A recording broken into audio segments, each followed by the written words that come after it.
Well, hey guys, thanks again for tuning into Local Legends, the podcast. Today I'm joined by Ian Hawkins. Ian, thanks for joining me. You're welcome. Thanks for having me, Josh. Pleasure. So Ian and I, we've been working together for a little while now. For a couple of years, has it been?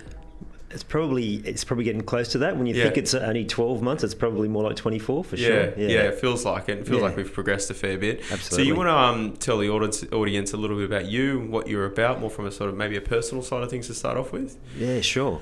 So apart from a bit of travel, I'm still living in the area that I grew up here in Normanhurst. I'm actually in Thornley, but don't tell anyone. So I guess my background's pretty similar to people in this area. Grew up in those days when most people's mums didn't work, and so kicking around the suburbs and playing lots of sport and getting up to all sorts of mischief as long as you were home by sundown or when Dad called, then all good. The street lights turn on or something, isn't that? That's it. Yeah, that was the rule. Yeah. And riding our bikes with no helmet and all that sort of stuff. Good times. Yeah. It's a wonder we're still alive today. I was going to say. And so sport's been a big part of my life and still is now. I worked for years at Fox Sports, and now sport is a big part of family life as well. Not for one of my children, which has been an interesting dynamic, but she tolerates my obsession, but she has her own places that she explores her passion, creativity, and that's around music. And so it's good to see her forging her own path. And you got two kids. Got two kids. Local schools. They're at Turramurra. Okay. So they went to Normanhurst West because we're just up the road from there. And I'm a big fan of local and I'm a big fan of community. So we were happy to send them there. We were also open to them going and attending wherever they wanted to attend. So they got an experience to see other schools and they made their own choices. And so that was cool as well. So why don't you tell us a little bit about your business, what you do, how you help people and all those sorts of things? Yeah, absolutely. So I got into coaching as a natural progression from sport. I was doing a lot of coaching in corporate, and so my business is helping people to go through the journey I went, essentially. I went on. And while that's evolved over time, it's about helping people to achieve the best lifestyle, so activating the lifestyle that they want to live. It's about finding more meaning in their life, and it's about feeling the emotions that you want to feel. So a lot of the work I do is helping people to shift out of whatever's going on for them into something that feels far more beautiful and joyous, rather than being stuck in those patterns that maybe have kept them in a place of not so happy. And probably definitely the one thing you've helped me the most with is balancing that personal and that business life together, the family life essentially. And I think that it's certainly something a lot of people do struggle with, and a lot of people that I talk to and people that I'm training within my actual business itself. Maybe some tips or some things that people could do to help try and balance those two things together. Do you have anything in mind that you could sort of suggest to people? Yeah, absolutely. And the first thing that came to mind was actually getting really clear on what's most important, and that was part of the work that we did, right? That's it. And so often I see it, and I know I lived it as well, whereas our work is often not at the top of our list of most important things in our life. Our behaviour actually shows that we're prioritising it that way. So we might spend more time on it than we should, more energy, more emotional energy in particular, and we don't leave enough of that for ourselves and for our family. I definitely felt that. I used to come home and I'd be on my best behaviour all day at work in a whole lot of frustrating situations, particularly towards the end of my corporate journey, when I was essentially there to put out fires. Now, while I was good at that and enjoyed it, I did have challenges at times switching off from what was going on. Really, as I've continued on my journey, is realising that what is most important and making sure I'm prioritising that. And I talk about it a lot.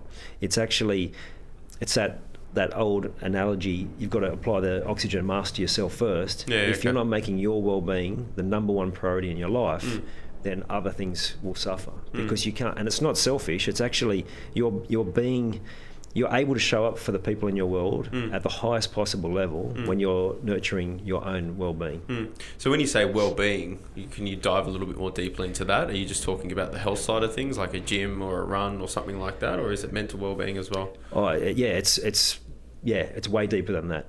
And so I think a lot of the time people get stuck on the physical, and sure, that's important, but so much of our physical is tied to the mental, but also the emotional and the spiritual. And so I deal on all four of those areas. Okay. And so the physical is important. So often though, if mentally we're battling, then that will create some sort of dis-ease, right? Where the word comes from. A lack of ease in our body, and then it creates a tension, and we all carry tension in different places. And for me, it was shoulders. That was, and I still get caught in that place at different times. And then the emotional side, which I think, and I'm really passionate about, is it's great that mental health is getting a lot of great coverage, and that people are being more aware of it. To me, it's that emotional well-being, which is the next most important thing that we need to start talking about more, because when we can improve our emotional well-being, the mental well-being will improve immediately. And there's a lot of talk around men having that ability to cry and feel and that sort of thing. From my own experience and from what I see, is that it's all well and good to talk about that, but it's only lip service if you don't actually provide a space where that's happening. So. And that's not just men, but that's just one that comes to mind, because I know a lot of the time men aren't allowing themselves that space. Well, we sort of feel like we have to hold ourselves together and be the man and the strong one, and sort of pull the family together. 100%, and I still find myself doing that at times as well, right? It's patterning. It's patterning from our younger years. We've had that modelled to us by the important people in our life, and they were doing the best job that they could from their upbringing as well. Which you think about 2 generations ago, coming through wars and all that sort of thing, you could only imagine what they went through. So really our parents did a much better job than you could imagine based on what their parents lived through. That's right, yeah. And then I mentioned the spiritual side, and I think sometimes that can maybe create a whole lot of thoughts for people around what that means. To me, if you go to the very basic level, and I've heard Brené Brown talk about it like this, it's your relationship with yourself and your relationship with the most important connections. And when you nurture that side of it as a starting point, then you can really nurture your spiritual well-being. It obviously gets a lot deeper than that. Yeah, of course. And while I grew up in a church-going family, I certainly wouldn't call myself religious, but I would call myself spiritual. And that's ability to connect with whatever is that power that is within us, that inspiration, that intuition, that inner guidance that is so important for, and I looked up there at your sign about purpose, about finding your individual purpose.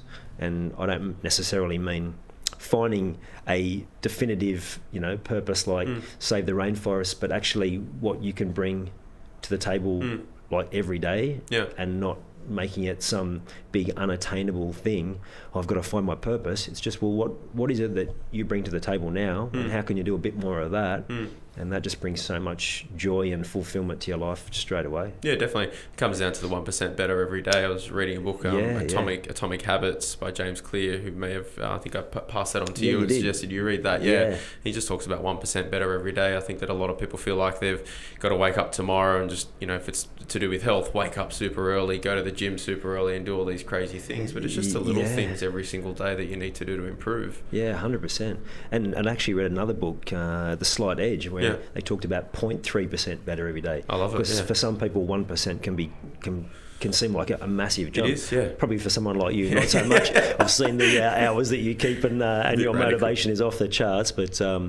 But I'm certainly not comparing myself to you in that field, because I wouldn't be able to keep up. But I like the analogy they used, that the 0.3%, if you take out compounding and you add 0.3% every day, then in a year you're 100% better. Yeah, I love it. Suddenly that's a massive leap, but it's only a small incremental change every day, which is far more achievable. 0.3%, right? It's like the smallest little bit of improvement. That's right. So when you can break it down into smaller chunks, absolutely, I agree. Yeah. And your role, it's not so much just about motivating people. I think you dig a lot deeper than that, rather than just be a motivational speaker. There's a lot more, I found a lot more strategy behind what you do, a lot more question-based, and I think I came up with a lot of the solutions myself from guidance from you and the questions that you were sort of pitching towards me. Yeah, absolutely. In terms of the motivation side of things, like you're there to help motivate people essentially as well. What actually motivates you? It's a good question, and I guess I would just maybe change the question slightly, if that's okay. No, I'm not breaking any rules. You're a coach. You should probably in this seat. You should have the gold mic. Maybe another time. So for me, it's about finding inspiration. Okay. So motivation can be important at different times, and motivation will lift you up. Motivation will only keep you going for a short period of time, because you watch a motivational speech or a video and it pumps you up, but it's not sustainable. When you find that inspiration, that inner will and that inner drive, then that changes everything. So my job is to inspire people, help them connect with what is within. And that was, like you said, I asked you questions, you found a solution. That's right, yeah. And to your credit, you're someone who takes the action, and that's the key part. And I think that's my role, is to help people to overcome whatever's stopping them take the action, because often there's some sort of blockage there that needs to be worked past. So when I started out, I learned a very important question, and you may have seen an interview Simon Sinek does around starting with your why. Yes, I have, yeah. So why is a really massive motivator, because when you connect to the emotional side of why you want to achieve anything, then that can drive you forward even on the days when you're really battling. Yeah. So a lot of my why is around my family. It's also around me, like I said before, prioritising that so I can be the best version that I can, so I can show up for my family in the best possible way. And then beyond that, I want to have a bigger impact than that. Yeah. And I used to always look at that question of, or not the question, but the statement, one person can make a difference, and just scoff, because at the time, the magnitude of that was just too much for me. Where I know now that the difference that you make doesn't have to be massive, but if you make one little bit of difference in the world, then that ripples out. And probably my favourite example of this is when my daughter was young. She wasn't shy in speaking to people, and we're at the register at Woolworths. Yeah. She spoke to the lady working the register, who looked like she was having a really tough day. And my daughter was quite young, but she read her name tag and said, "Hi, Judy," or whatever it was. "How's your day going?" with this big smile.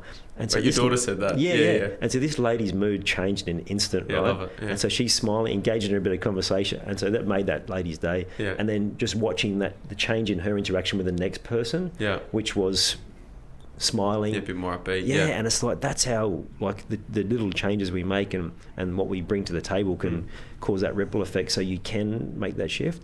And as I do, I tend to get on a bit of tangents, but the point is that what inspires me is to make a big difference, to leave a legacy. Yeah. And I talk about hearing when my dad passed away, and that's 14 years ago now, listening at the funeral to the people saying all these incredible things about what he'd done in his life, and just thinking, I'm in my 30s, I just don't see what people would talk about for me. And that didn't sit well with me. And while it took a fair few years for me to actually do anything about that, it was something that stuck with me. Yeah. And so for me, I want to leave a legacy that my kids are proud of, but also that has a bigger impact in the world. For sure. It's definitely something that you've brought into my life as well, which has been super special, and certainly changed the relationship, not just with my wife but with my business as well, and having those two connect together, because it was always very separate and kept them very independent of themselves, but now bringing the wife more into the business and showing her how we do things, and just more opening up really and trying to explain a little bit more. I think not all men, but myself, I sort of kept things in a little bit more than sort of opened up about them. So now I've just been opening up as much as I can now and trying to, expose a little bit more about the business so she understands what's going on. And that's allowed me to relieve a lot of the stress off my shoulders, essentially, because I don't have to handle everything anymore. And I can say to, Sarah, my wife, I'll leave you to handle that. And, she does a lot of the accounts and the background stuff of things. And, she didn't really know how to do that, nor did I. But I was like, we decided that she was going to take on that role, and she's absolutely nailing it at the moment. So all credit to you for allowing me to sort of open that up a little bit more. Thank you, I appreciate that. Yeah. So how do people find you? You've got an event coming up. Tell us a little bit about your event. Yeah. So a lot of the work I've done is online, but I have started doing live events, which I love. I love the human interaction and the human connection. So the event it's Sydney. So local. It's Hornsby, at a Hornsby Library, and that's September 28 at 12 p.m. It's a half-day workshop training, completely free. There is a VIP option for those who want to help contribute contribute to the charity that I've chosen, and for this particular event it's Headspace, and because again an area that I'm passionate about. And so the last event was amazing. Got some awesome feedback from the people who came, which was nice, and looking forward to holding the next one. Yeah, beautiful. Well, we'll link those up in the show notes as well, so people can find that. They can also find you on Facebook and Instagram. I think you're on as well. Absolutely, I am an absolute Instagram novice, and my kids laugh at me. But I'm getting there. We're going to work on that. Exactly. Yeah, that's right. Your next goal for me is absolutely. So Facebook's the place where I spend most of my time, and so that's Ian Hawkins Coaching. You can find me, or my personal page, which I'm more than happy to connect with people who my message resonates with, and that's you can find it Ian Hawkins 111. Well, thanks so much for joining me today. It's always nice chatting with you, and guys, thanks again for tuning in. Cheers.